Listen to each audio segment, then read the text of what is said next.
Muy buenos días, compañeros y doctoras. Somos el grupo número 8. Mi nombre es Yasmin Cardona. A continuación vamos a exponer sobre el diagrama, sobre los gráficos de caja y de bigote.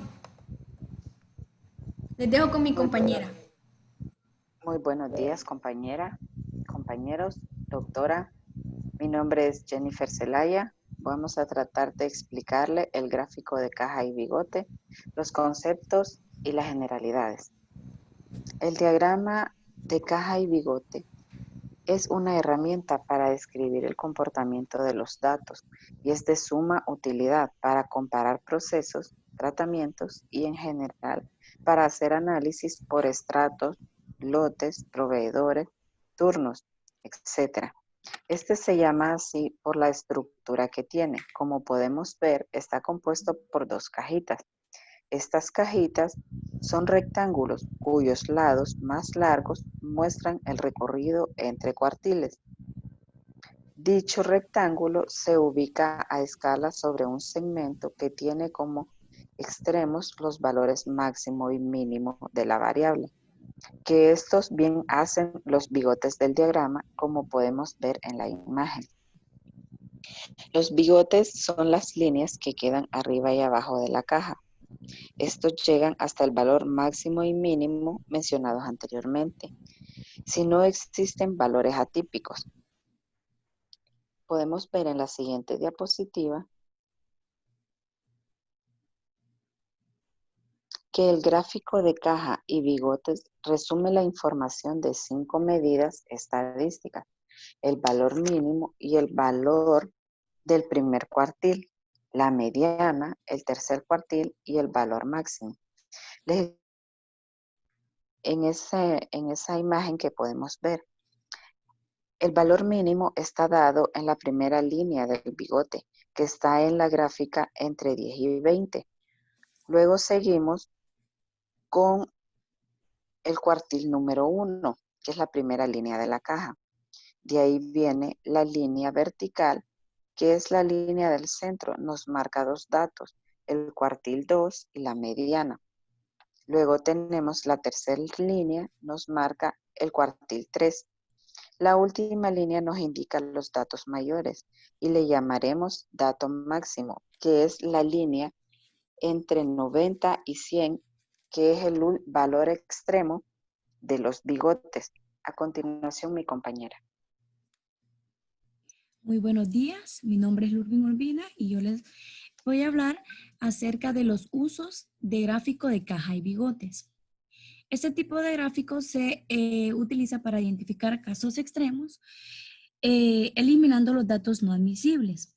Los casos extremos son valores atípicos. ¿Qué son los valores atípicos? Estos son aquellos que muestran una gran distancia a la media del resto de puntuaciones en la variable. Con este tipo de gráfico se consigue una impresión rápida de un conjunto de datos, disposición, dispersión, asimetría o asimetría o simetría. Además, permite estimar la aproximación a la normal de la distribución y comparar la igualdad de varianzas entre varias distribuciones. El gráfico de caja es muy utilizado en estadística descriptiva. Nos permite saber la mediana y el rango intercuartílico.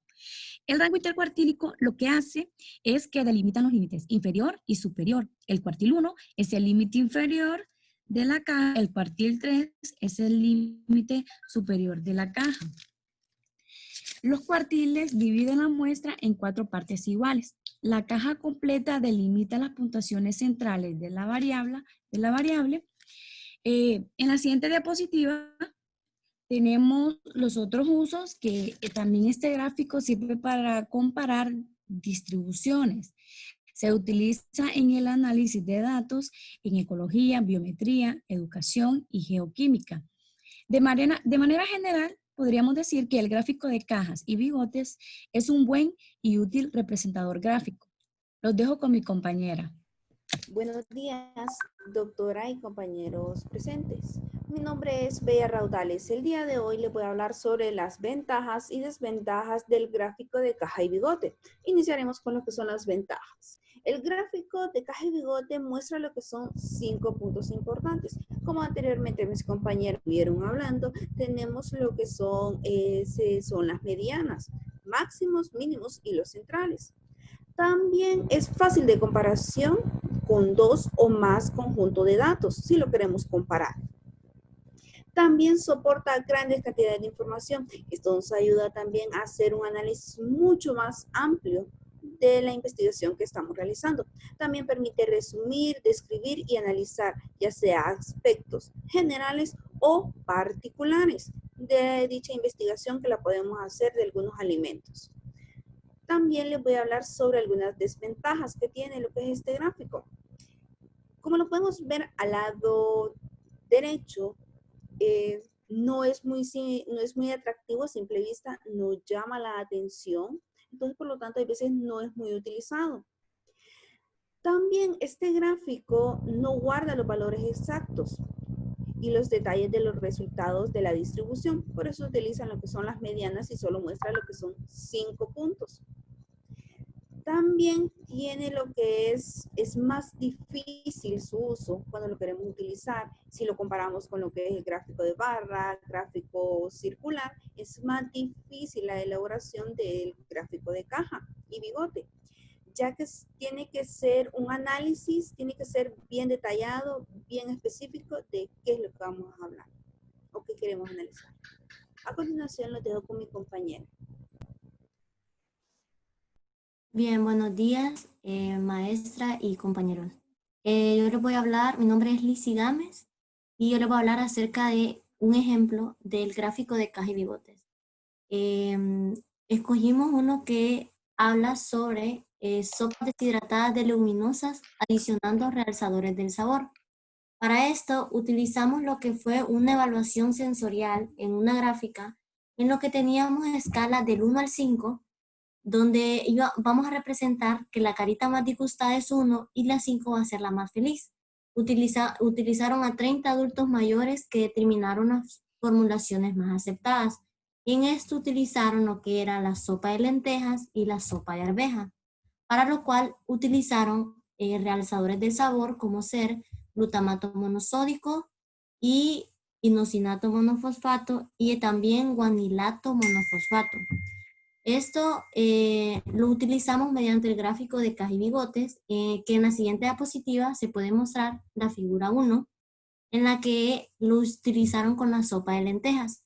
Podemos ver que está dividida en secciones de A, B, C y D. La línea A, podemos ver que el primer cuartil se encuentra en 1, que ese es su valor mínimo, y 5 es su valor máximo. Y el tercer cuartil se encuentra en 3 y su mediana se encuentra en 2. En la parte B podemos ver que el primer cuartil se encuentra en 2, el tercer cuartil se encuentra en 4 y la mediana se encuentra en 3. En la parte C podemos ver que el cuartil se encuentra entre 3 y 4. Significa que este no cuenta con una mediana. Podemos ver que en la parte D el primer cuartil se encuentra en 3 y el tercer cuartil se encuentra en 5 y tiene una mediana en 4, que es la línea del centro. Como conclusión de esta figura, podemos decir que la figura C tiene menor variabilidad de datos, debido a que la caja es más pequeña que las otras. En la figura A y B podemos ver que tienen una puntuación que es menos aceptable, ya que la figura A va del 1 al 3, la figura B va de 2 a 4. Y la figura D podemos ver que tiene una puntuación que es la más aceptable, que va de 3 a 5. Ahora, en la siguiente diapositiva, que es la figura 2, podemos ver que este es un análisis con sopa de arvejas. Podemos decir que en la figura F y G se encuentran esos cuadros que están al lado izquierdo, esas son anormalidades. Entonces, se muestra que estos tienen menor variabilidad y la figura H tuvo una mejor puntuación, ya que se encuentra entre 3 y 5. Y la figura E fue la que tuvo la puntuación más baja. Podemos decir que el tratamiento C y D de la figura 1 alcanzaron valores de medias más altas porque pueden deberse a combinaciones de glutamato con los nucleótidos que producen efectos sinergistas.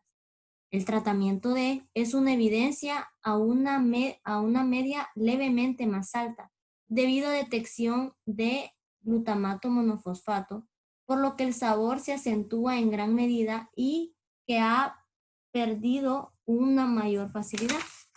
Podemos ver que en la E fue un tratamiento de menor aceptación y sobrepasa el umbral de detección. Y la figura G, el tratamiento tuvo una mayor aceptabilidad entre los panelistas. Esto puede ser un efecto sinergista que poseen estos datos que son de inosinato monofosfato y glutamato monofosfato. Ambos compuestos no tienen una proporción 50-50 y eso puede explicar el resultado. Lo dejo con mi siguiente compañera. Muy buenos días, mi nombre es Yolani Sánchez y yo les voy a explicar. Este segundo ejemplo fue hecho de desperdicios alimentarios de la Unión Europea. El informe técnico es un resumen de un trabajo más extenso en el que se analizan 19 parámetros de los distintos estudios. El informe técnico se centra en los siguientes aspectos. ¿Qué definiciones de desperdicios de alimentos se utilizan? El alcance y límite de los estudios geográficos, temporales y los referidos al eslabón o eslabones de la cadena alimentaria evaluados. Los métodos de medición empleados, los datos recogidos sobre la cantidad de desperdicios y su destino final. La aportación de indicadores adicionales, por ejemplo, de carácter económico y ambiental. Deficiencias encontradas por los propios autores y de los estudios y mejoras futuras. En la siguiente diapositiva podemos ver la representación de este gráfico, que se presentan los datos globales más relevantes de todos ellos y se someten a una operación de normalización para expresarlos en unidades semejantes.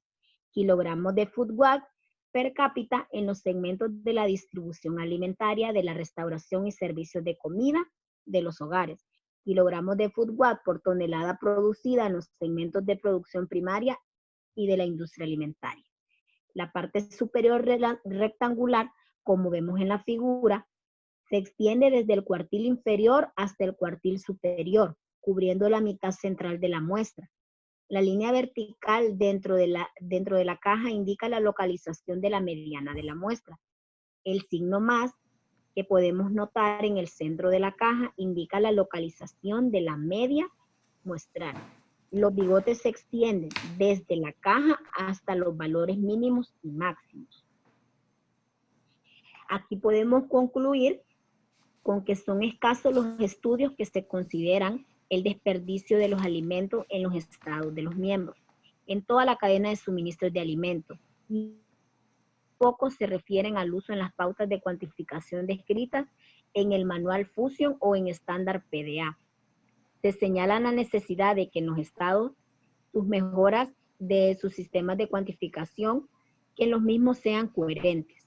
Un aspecto de la definición importante es que incluye tanto no comestible. Lo dejo con mi compañera. Bueno, para finalizar la presentación debemos de tener en cuenta que los diagramas de caja y bigote son muy útiles en estadística descriptiva y cuentan con un impacto visual. Los ejemplos están dirigidos a la industria de la comida, como el primer ejemplo que tenemos es las sopas deshidratadas de legumbres adicionadas de realzadores de sabor. Podemos decir que los diagramas de caja y bigote se utilizan porque se pueden analizar extractos, los lotes y su amplia amplitud para hacer análisis comparativos. En el segundo ejemplo fueron los desperdicios alimentarios de la Unión Europea y se utilizó el diagrama de caja y bigotes porque son un gráfico estadístico que permite resumir, describir y analizar la información. Esto fue nuestra presentación. Muchas gracias.